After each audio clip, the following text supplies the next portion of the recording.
अपने यहाँ समाज में अनेक कुरीतियाँ और अनेक बुराइयों भरी पड़ी है।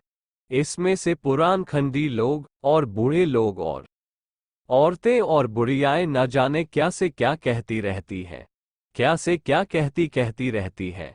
अमुक रिवाज पूरा करो और अमुक करो और बच्चे का मुंडन करा लीजिए, संडे ले चलो और फालाने ले चलो, करो ढिकाने करो, ना जाने क्या क्या गुटागुट बकते रहते हैं। तो उनकी बात को माना जाए क्या?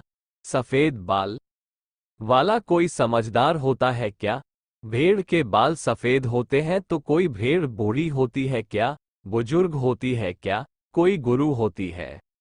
भेड़ सफेद बाल होने से कोई बूढ़ा नहीं होता। सफेद वाले बुढ़े ऐसे बेवकूफ और अहमक पाए गए हैं जिनको दुनिया का उसमें कि जरा भी ज्ञान नहीं है। वे ऐसी बात कहते हैं, अपनी बात का प्रेस्टीज का पॉइंट बना लेते हैं। उनकी बात नहीं माना जाना। अवज्ञा की जानी ब्याह शादियों के बारे में तो खास तौर से शादियों के बारे में विवाह विरोधी आंदोलन जो हमने शुरू किया है, उसमें इसी तरह का घरेलू संघर्ष खड़ा करना पड़ेगा। जो निहित स्वार्थों, जिनके दाद में खून लग गया है, जो चाहते हैं कि बेटे को बेचकर के कमाई कर लें और घर में दौलत इकट्ठी कर लें और घर में वाहवाही इकट्ठी कर लें, उनका विरोध करना ही पड़ेगा। प्रहलाद के तरीके से हर नौजवान बच्चे को इससे लड़ने के लिए खड़ा करना ही पड़ेगा।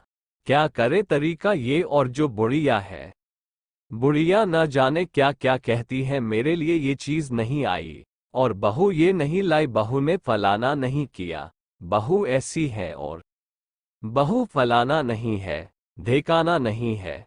उनसे कहें माताजी हम आपकी सेवा करेंगे, लेकिन आप अनावश्यक रूप से तानाशाही चलाना चाहें और ऐसी बात करना चाहें तो हम आपकी बात को नहीं मान सकते और आपको हम नहीं मानेंगे। आप नाराज हो तो हो जाए, लेकिन इंसाफ बड़ा है।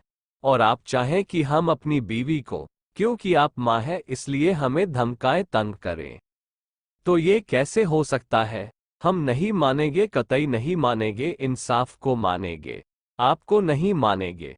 ये संघर्ष माता के विरुद्ध भी होना चाहिए और पिता के विरुद्ध भी, भाई के विरुद्ध भी होना चाहिए और स्त्री के विरुद्ध भी, स्त्रियों के विरुद्ध। घरेलू संघर्ष नहीं हुए हैं क्या?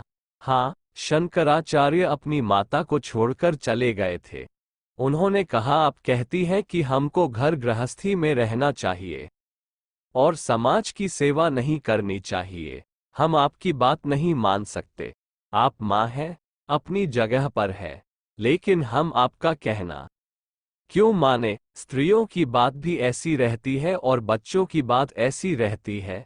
सारा का सारा इतिहास इस तरह से भरा हुआ पड़ा है कि संघर्ष की वृत्ति हमको सामाजिक कुरीतियों के उन्मूलन करने के लिए अपने परिवारों में से ही विकसित करनी चाहिए। सुनेंगे नहीं, किसी का नहीं छुआ खाएंगे, ये कोई बात है? ख्वामखाह के पागल आदमी, इस तरीके से बेवकूफ और वाहियात लोगों की बातों को मान कर के हम किस तरह से न्याय और इंसाफ की हत्या कर सकते हैं?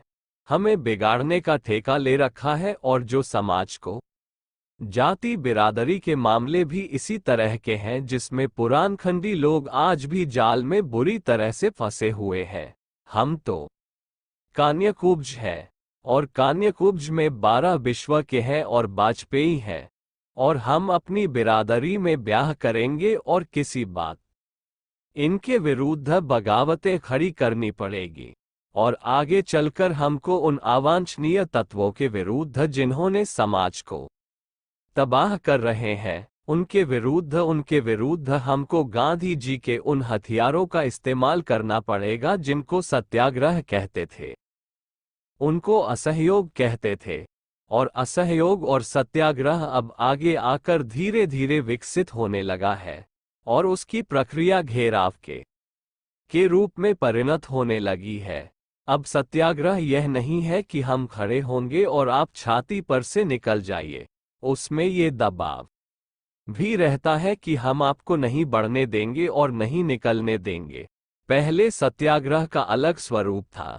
अहिंसक सत्याग्रह था कि छाती हम आपके दरवाजे पर पड़े हुए हैं और हमारी छाती पर पांव रख कर के आप निकल जाइए, और ऐसे बेशरम लोग होते थे जो छाती पर पांव रख कर निकल जाते थे।